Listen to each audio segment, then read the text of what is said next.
మధ్యతరగతి కుటుంబాలు డబ్బులు దాచుకోవడం అనే ఒక అంశాన్ని పోపుల డబ్బాలోనో, చీరల సందుల్లోనో పెట్టుకుంటారు ఆఫ్‌కోర్స్. ఎందుకో అప్పుడప్పుడు వాళ్ళకే తీసుకోవాలనిపిస్తది. తర్వాత మళ్ళీ అవసరానికి లేవే అన్నప్పుడు బాధపడాల్సొస్తది. ఇవందరూ ఫేస్ చేసే ప్రాబ్లమ్సే. కాకపోతే ఏంటంటే బ్యాంకుల్లో సేవ్ చేసుకుంటే ఫిక్స్డ్ డిపాజిట్ ఎప్పటికొస్తదో ఏంటో.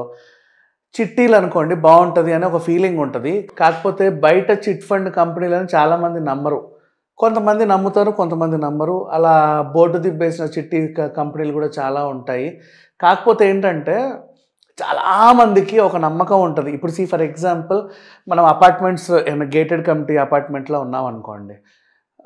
మన ఫ్లాట్స్‌లోనే ఏదో ఒక బ్లాక్‌లో ఒక కపుల్ ఇలా చిట్టీలేస్తున్నారే రిటైర్డ్ ఎంప్లాయీయో ఎవరో పెద్దావిడ ఏస్తుంది అనుకుంటే అందరూ నమ్మి వాళ్ళ దగ్గర వేస్తారు.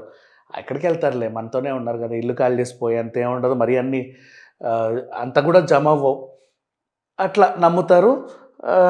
ఒకరొకరు చిట్టీలేసుకుంటారు. ఒక్కొక్క నంబర్ వస్తా ఉంటది. నెలకింత కట్టి సేవ్ చేసుకుంటారు. ఎప్పటికో దానికి చిన్న అవసరానికి వస్తాయి. ఏదో చిన్న చిన్న అవసరాలే. మహా అయితే మా రెగ్యులర్‌గా చదువుకో, లేకపోతే ఇంక పెళ్ళికో, లేదా బంగారానికో, దేనికో ఉపయోగపడేవి. అట్లా చిట్టీలు వేసుకుంటా ఉంటారు. ఇంకొంతమంది స్థానికంగా కొంచెం పెద్ద మనిషిలాగా కనిపిస్తా ఉంటారు కొంచెం ఊర్లల్లో. వాళ్ళ దగ్గర దాచుకుంటా ఉంటారు. ఎక్కడికెళ్తారులే అని. ఆ టైప్‌లో ఏం జరిగిందంటే విశాఖలో ఎండాడ అనే ప్రాంతంలో జగ్గారావు అనే ఒక ఏఆర్ కానిస్టేబుల్ ఉన్నాడు. పోలీస్ ఆయన. ఏడికి పోతాడయ్యా మనకు ఇట్లాంటి ఫీలింగ్ ఉంటది. ఆయన్ని నమ్మి ఆయన భార్య రమణమ్మ. ఆవిడ చిట్టీల దందా చిట్టీల వ్యాపారం మొదలుపెట్టింది స్టార్టింగ్. వాచ్‌మెన్‌లు, పనివాళ్ళు, కూరగాయలు అమ్మేవాళ్ళు, పాల వాళ్ళు, ఎదురుగా కిరాణా షాప్ వాళ్ళు, చుట్టుపక్కల అపార్ట్మెంట్స్‌లో, ఇళ్లల్లో ఉండేవాళ్ళు అందరూ కూడా అరే! మన పోలీస్ ఆయన వాళ్ళ ఆవిడ పోలీసమ్మ చూడండి అని జెప్పేసి చాలామంది మీకు తెలీదు ఇదో ఇప్పుడు టీచర్ భార్యని గూడా పంతులమ్మ అంటారు. డాక్టర్ భార్యని గూడా డాక్టరమ్మ అంటారు. అలాగే పోలీస్ భార్యని గూడా పోలీసమ్మ అంటారు. అంటే ఊర్లో అట్లా అలవాటు జస్ట్. అలా ఆవిడ దగ్గర డబ్బులు దాచుకోవడం. తను గూడా బానే స్టార్ట్ చేశారు. అంటే ఇప్పుడు 2019 నుంచి వీళ్ళు ఉన్నారు ఈ ఫీల్డ్‌లో. ఈ 5, 6, 7, 8 ఇయర్స్ బానే జరిగింది. హ్యాపీగా వాళ్ళు వేయడం, వీళ్ళు ఇవ్వడం, నెలకింత నెలకింత పంచడం. కాకపోతే అది విస్తరించేటప్పుడు వచ్చింది ప్రాబ్లమ్. వీళ్ళకొక కుమార్తె, ఒక అబ్బాయి. అబ్బాయి నెదర్లాండ్స్‌లో చదువుకుంటున్నాడు. ఆ కుమార్తె అక్కడే ఉంటదిలే. ఒకసారి ఏమైంది ఇంచుమించు కనీసం కోట్ల డబ్బులొచ్చేస్తున్నాయి నెలకి. ఏదో సాకు చెప్పి ఇప్పుడు ఈ నెల నీకివ్వాలి. వస్తదిలే కొంచెం గ్యాప్ ఇవ్వు. అంటే ఒక నెల మెయింటైన్ చేస్తే 5,00,00,000, 10,00,00,000 అవుతాయి. ఇంకొక నెల ఆపితే 10,00,00,000, 15,00,00,000 అవుతాయి. మీకు అర్థమవుతుందా? ఒక్క నెల మేనేజ్ చేస్తే. అలా ఒక 2, 3 నెలలు ఎవరికైతే ఇవ్వాలో వాళ్ళని మేనేజ్ చేశారు. ఇది నీదే, నీదే, నీదే, నీదే. ఇదిగో వస్తది, అదిగో వస్తదని.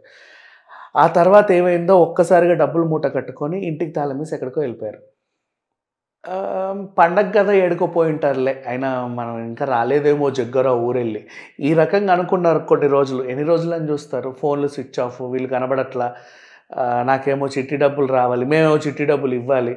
అసలేం జరిగిందనుకుంటే మేము మోసపోయామని తెలుసుకొని స్థానిక పోలీస్ స్టేషన్‌లో కంప్లెయింట్ ఇస్తే అదేంటి మన జగ్గారావు ఇలా చేస్తాడా అని వాళ్ళకనిపించింది. పాపం ఈ అమ్మాయిని అరెస్ట్ చేశారు. అబ్బాయి నెదర్లాండ్స్‌లో ఉంటాడట. ఈ సంఘటన మనం ఇలాంటి సంఘటనలు బోలెడన్ని చూసాం. తరచూ మాట్లాడుకుంటూనే ఉంటాం. కాకపోతే ఏంటంటే మనం జాగ్రత్తలో అయితే ఎవడు ఉండట్లా.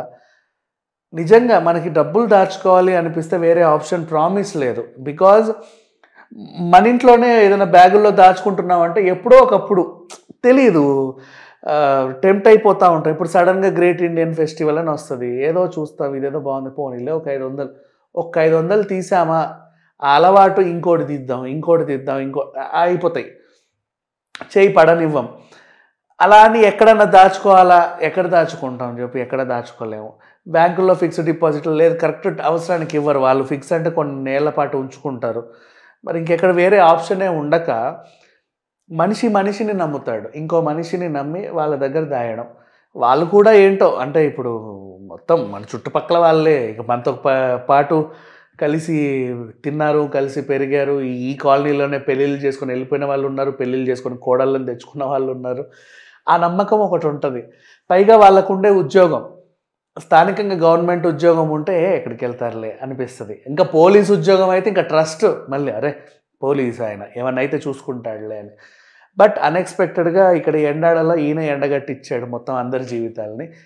ఇలాంటి సిట్యువేషన్స్ అవుతానే ఉంటాయి. మన జాగ్రత్తలో మనం ఉండాలి. ఎప్పుడైనా డబ్బు దాచుకోవాలి అనుకోవడం తప్పు కాదు. ఎక్కడ దాస్తున్నాము, ఎవడి చేతుల్లో పెడుతున్నాము అనేది చాలా ఇంపార్టెంట్. ఈ రోజుల్లో ఎవరిని నమ్మేలా లేదు. Thank you so much.